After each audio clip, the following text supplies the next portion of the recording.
NCP, জামাত এবং BNP প্রত্যেকেই প্রশাসনের নির্বাচনকালীন সময়ে নিরপেক্ষতার বিষয়ে আলাপ করেছেন প্রধান উপদেষ্টার সঙ্গে।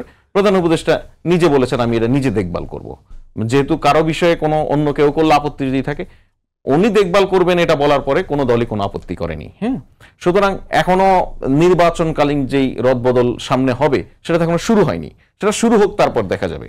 ধরুন প্রফেসর ইউনূস নিজে দায়িত্ব নিলেন, নিজে তত্ত্বাবধান করলেন, রদবদল হলো, তারপরও কারো না কারো বিষয়ে আপত্তি আসতে পারে না।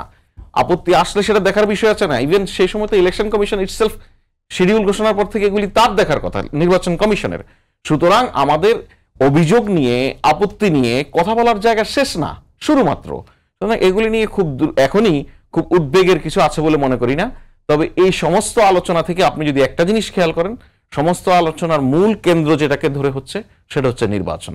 নির্বাচনে নাগরিকদেরকে সম্পৃক্ত করার ক্ষেত্রে রাজনৈতিক দলগুলি, আমাদের রাজনৈতিক দলগুলির মধ্যে এখন যে প্রবণতা আমরা দেখছি, যে রাজনৈতিক দল একে অপরকে কিভাবে ব্লেম দেয়া যায়, কিভাবে সুবিধা নেওয়া যায় সেটা নিয়ে অনেক বেশি ব্যস্ত, ভোটারদের কাছে কিন্তু কেউ পৌঁছাচ্ছে না।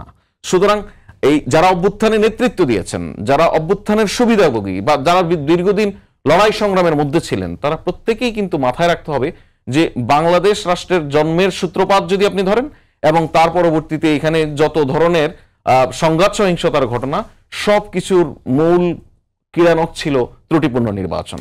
সুতরাং সরকার একটি ত্রুটিমুক্ত নির্বাচন করতে আগ্রহী, নির্বাচন করতে চায়, সবগুলি দলকে সেই জায়গায় সহযোগিতা করতে হবে।